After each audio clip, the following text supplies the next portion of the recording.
Yan, magandang hapon po sa ating lahat, no? So, na-overwhelm tayo sa mga orders ngayon ng fertile eggs, no? So, kapapasok lang na balita. Bale, ang order po sa atin, taga Candelaria is for 400 pieces na fertile eggs. 2,000 pesos po yun. Tapos yung taga Nagbunga, 150 pieces, 750 pesos.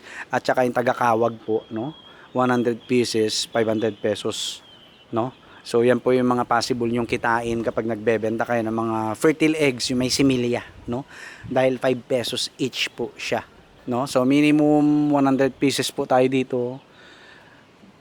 500 pesos po 'yan, no? And maganda po ang fertility nito. Subok na subok, no?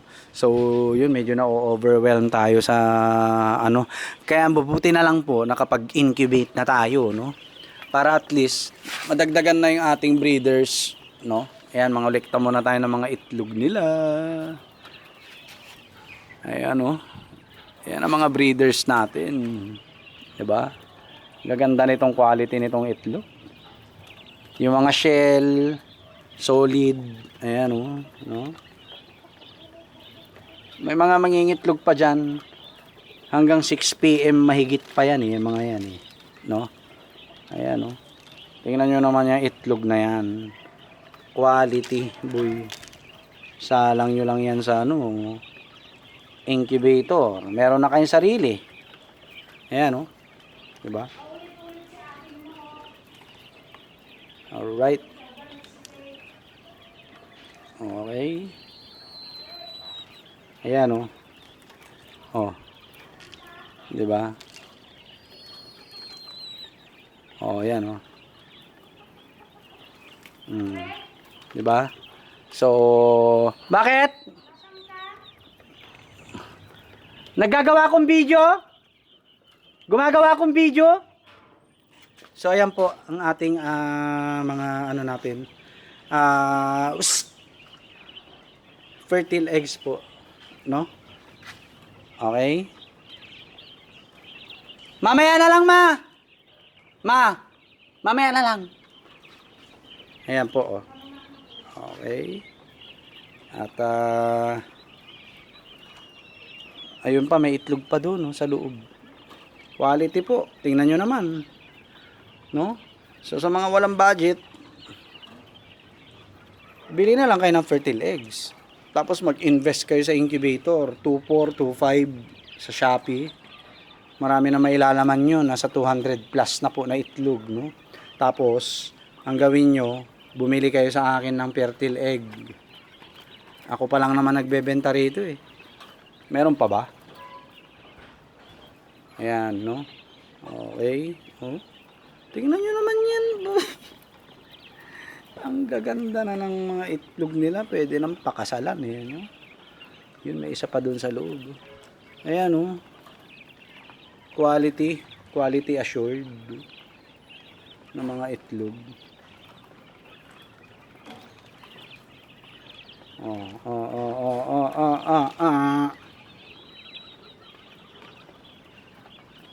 So yan, kung kapos po kayo sa budget at naghahanap kayo ng paraan para magsimula, ayun, aray ko, puro sugat na tong kamay ko po dahil dito sa kakainis. Ayan, dito hindi maganda tong pagkakagawa ng pinto, no?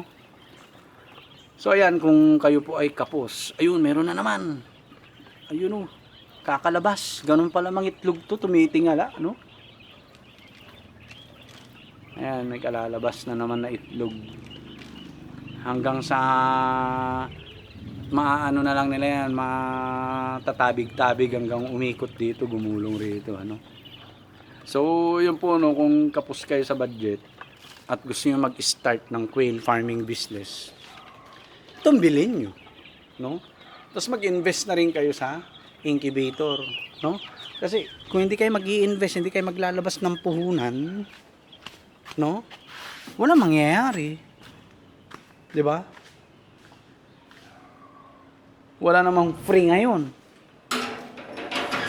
Maliban na lang kung bibili kayo sa akin, bibigyan ko kayo ng free na 5 piraso. Mga ganun, no? Ayan, mag-invest kayo sa ganito. na incubator, 2425 lang sa Shopee. Pag tinanggal nyo yung roller niyan, 200 plus na itlog ng pugo ang kasya po dyan. Yes po. No? Or, kung wala talaga kayong pambili, ganun sa ginawa ko. Ako, wala akong idea sa pag-wirings ng incubator. Wala akong idea sa paggawa ng incubator. Ito yung kauna-una nating incubator dahil mahirap tayo, no? Ng mga panahon na hindi pa tayo nagbebenta. Yan, mataas ang hatching rate niyan, 75 to 80%. Yan, no? Yun, hindi pa natin na-test. At nakabenta na rin tayo ng incubator natin, no? 3. Alright, 3. No? So, yun, no?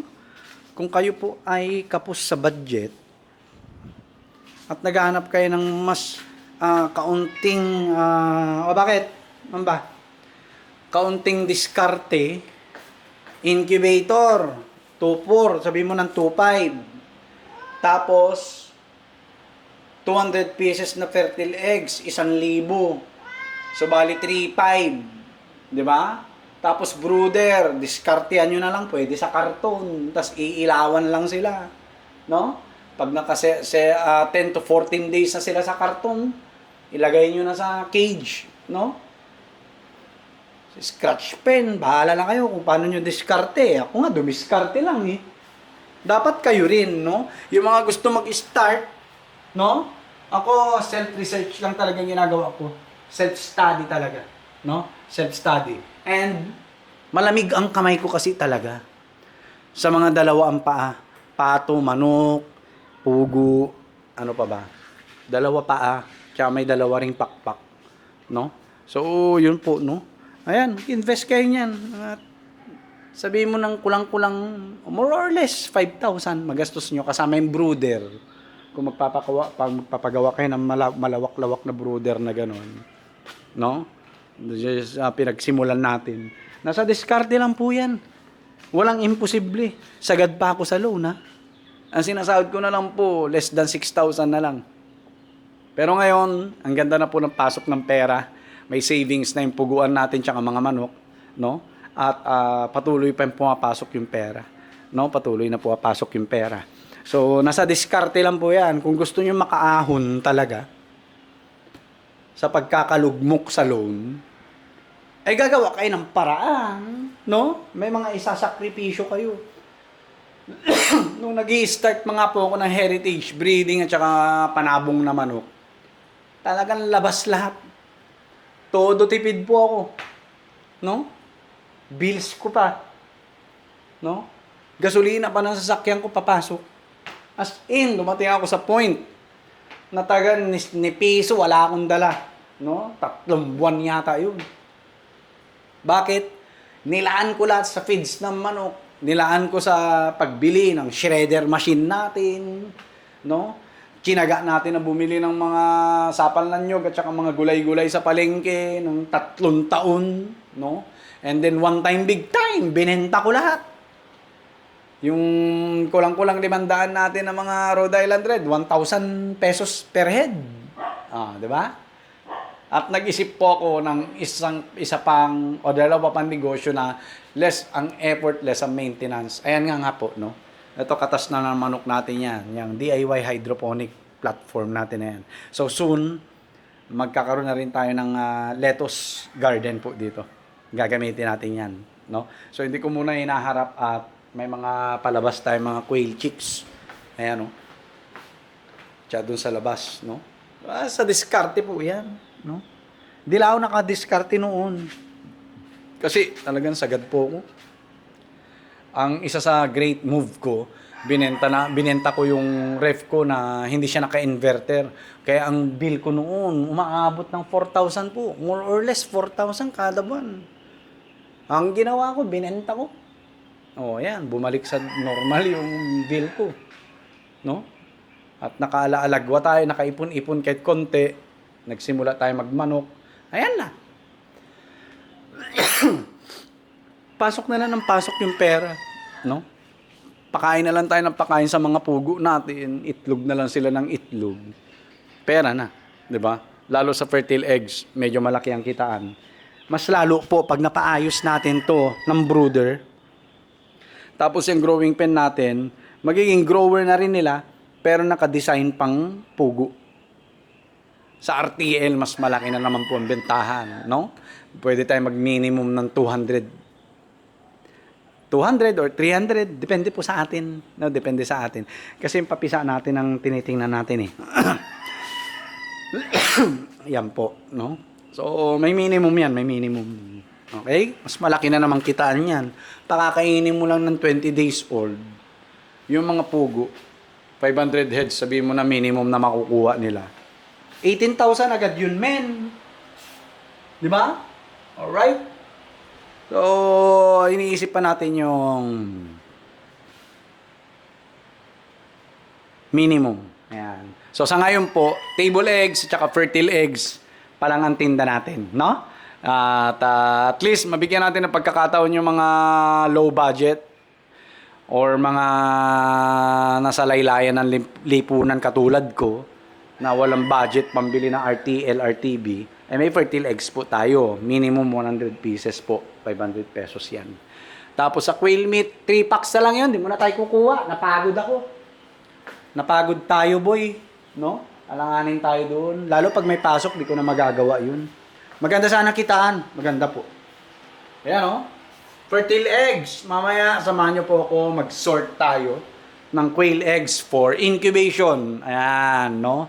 So, nasa pang ilang araw na tayo ng collection. Pangalawa, no? So, may 2 araw pa tayo mag-collect.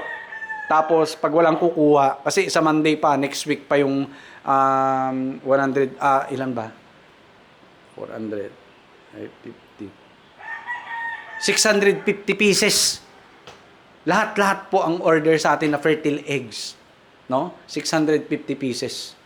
I-times 5 nyo po yan. Yun po ang kita natin sa fertile eggs. Alright? Malaki-laki rin, no? Okay? Malaki-laki rin. No?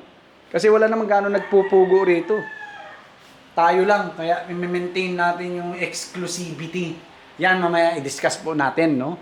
Kung bakit ingat na ingat tayo maglabas or magbenta pa sa ngayon na mga day old at saka RTL, RTB. Alright? So yun lang po. God bless po sa ating lahat. Peace!